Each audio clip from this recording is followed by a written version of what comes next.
नमस्कार विद्यार्थी मित्रांनो, स्वागत आहे तुमचं क्रिएटिव्ह मराठी या आपल्या लाडक्या यूट्यूब चॅनलमध्ये। विद्यार्थी मित्रांनो, आजच्या व्हिडिओमध्ये आपण अभ्यासणार आहोत SYBA कंपल्सरी इंग्लिशची क्वेश्चन पेपर कशा प्रकारे असणार आहे, मार्क कशा प्रकारे डिवाइड केलेला आहे, NP मुळे काय काय बदल करण्यात आलेला आहे याचं संपूर्ण डिटेलमध्ये आजचा क्वेश्चन पेपर अभ्यासणार आहोत। क्वेश्चन पेपरमध्ये मागच्या वेळेस कोणते क्वेश्चन पेपरमध्ये जे क्वेश्चन आले होते आणि आता कोणते क्वेश्चन येऊ शकतात याच्यावरती देखील आपण अभ्यास करणार आहोत।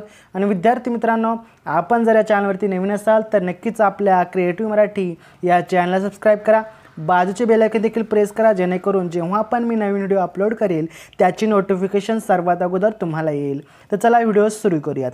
तर पहा विद्यार्थी मित्रांनो, आजच्या व्हिडिओमध्ये कंपल्सरी इंग्लिश म्हणजे टेक्स्टबुकमध्ये काय काय क्वेश्चन आहे आणि कशा प्रकारे आपल्याला याचे क्वेश्चन येणार आहेत, त्याच पद्धतीने आपण एक्झामची तयारी कशा प्रकारे करू शकतो याचं देखील आपण थोडक्यात पाहणार आहोत।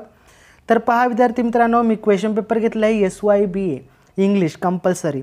तर याच्यामध्ये क्वेश्चन जो आहे तो कशा प्रकारे डिवाइड केलेला आहे, क्वेश्चन पेपर कशा प्रकारे असणार आहे याचा थोडक्यात मी सारांश सांगणार आहे। तर पहा विद्यार्थी मित्रांनो,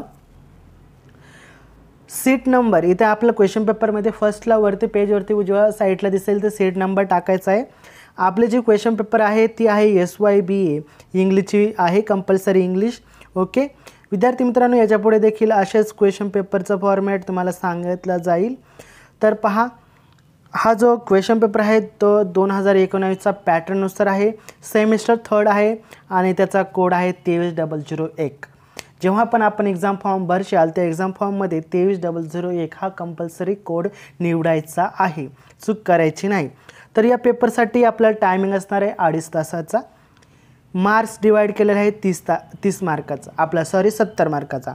30 मार्काची असाइनमेंट वगैरे त्याच्यामध्ये इंटरनल क्वेश्चन पेपर वगैरे देतात आपल्याला, ते इंटरनल कॉलेजचे असतात। ओके, 70 मार्काचा युनिव्हर्सिटी एक्झाम असते। तर आपण जे आहे ते 70 मार्काचा पाहणार आहोत। तत्पूर्वी मित्रांनो, 30 मार्काचा कशा प्रकारे अभ्यास आहे तो सांगतो। 10 मार्काची असाइनमेंट असते विद्यार्थी मित्रांनो, प्लस 20 मार्काची आपली क्वेश्चन पेपर असते, इंटरनल एक्झाम असते। चला पुढे। तर पहा, पहिलं आहे all question are compulsory, figure to the right side includes full marks. जे तुम्हाला उजव्या साईडला मार्क्स दिले आहेत ते पूर्ण मार्क दर्शवतात, त्यामुळे योग्य प्रश्न वाचा आणि प्रश्न सोडवायचा प्रयत्न करा। विद्यार्थी मित्रांनो, आपला जो पहिला प्रश्न दिलेला आहे तो आपण रीड करूयात। पहिला प्रश्न आहे question 1A, answer any 6 of the following in 2 sentences each. म्हणजे आपल्याला 6 क्वेश्चन या ठिकाणी दिले जातात। पहा, त्यानंतर 6 क्वेश्चन आपल्याला सॉल्व करायचे आहेत, 6 मार्कासाठी आहेत। लक्षात ठेवा, खूप इम्पॉर्टंट क्वेश्चन आहे विद्यार्थी मित्रांनो। पहिले जे आहेत शॉर्टमध्ये नोट असतात। दुसरं आहे answer any 2 of the following, कोणते पण 2 सोडवायचे आहेत। या ठिकाणी आपल्याला 3 प्रश्न दिले जातील, त्यापैकी आपल्याला 2 सोडवायचे आहेत आणि 14 मार्कासाठी असणार आहे प्रश्न। ओके, पुढे चला। तर पुढचा आहे क्वेश्चन नंबर 2 मधला A, इथे आपला कोणतेही 6 प्रश्न सोडवायचे आहेत। Answer the following question in or 2 sentences each any 6। 2 ते 3 लाईनमध्ये आपल्याला उत्तर लिहायचं आहे। एनी 6 मार्कासाठी हा प्रश्न असणार आहे विद्यार्थी मित्रांनो, प्रत्येकी 1 मार्कासाठी आहे। त्यानंतर अटेम्प्ट द फॉलोइंग एनी 2, इथे देखील कोणतेही 2 लिहायचं आहे, 7 मार्कासाठी 1 प्रश्न असणार आहे। हा आहे आपला ब्रॉड क्वेश्चन असणार आहे विद्यार्थी मित्रांनो। यानंतर पुढचा पहा, change the following sentence into passive voice any 4, कोणतेही 4 सोडवायचे आहे, 4 मार्कासाठी असणार आहे, म्हणजे प्रत्येकी 1 मार्कासाठी असणार आहे। खूप सोपं आहे। ही क्वेश्चन पेपर देखील मी तुम्हाला सॉल्व करून दाखवणार आहे पुढच्या व्हिडिओमध्ये। तर त्यानंतर आहे change the following into indirect speech any 3, इथं कोणतेही 3 सोडवायचे आहेत, प्रत्येकी 1 मार्कासाठी असणार आहे।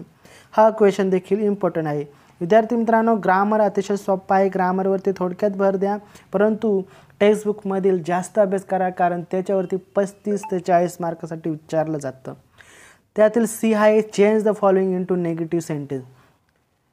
इथे पहा, कुणाल वॉज स्मिलिंग ॲट मी, इथे नॉट लावला का नेगेटिव्ह सेंटेन्स तयार होतं। त्यानंतर आय कॅन हेल्प यू, मी तुम्हाला मदत करू शकतो का। आय कॅन नॉट हेल्प, मी तुम्हाला हेल्प करू शकत नाही।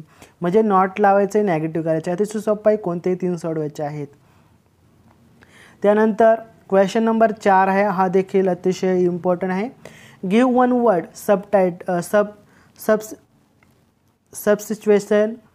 Substitute for the following any four, अशा प्रकारे आहे. इथे देखील 1 मार्कासाठीचा आहे. खूप इम्पॉर्टंट क्वेश्चन आहे विद्यार्थी मित्रांनो, पाहून घ्या. त्यानंतर match the following pairs of the idioms and their meaning. आपल्याला इथं व्यवस्थित जोड्या जुळवायच्या आहेत. कोणतेही 3 जोडायचे आहेत. प्रत्येकी जोडीसाठी 1 मार्क असणार आहे.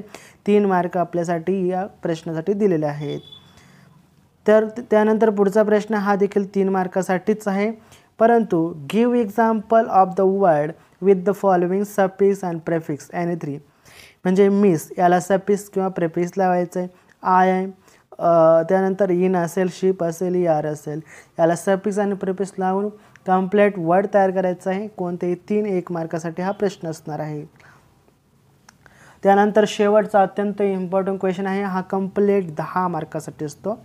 कोणतेही 2 सोडायचे असतात, 5 मार्कासाठी 1 असतो. मी तुम्हाला याच्या आधी एक क्वेश्चन सांगितला, तो 7 मार्कासाठी होता आणि हा मार्कासाठी आहे. हा जो क्वेश्चन आहे हा 5 मार्कासाठी आहे. मी हे 2 क्वेश्चन करून ठेवायचे आहेत. एक 7 मार्कावाले 2 प्रश्न असणार आहेत, 14 मार्काचा हा प्रश्न असणार आहे.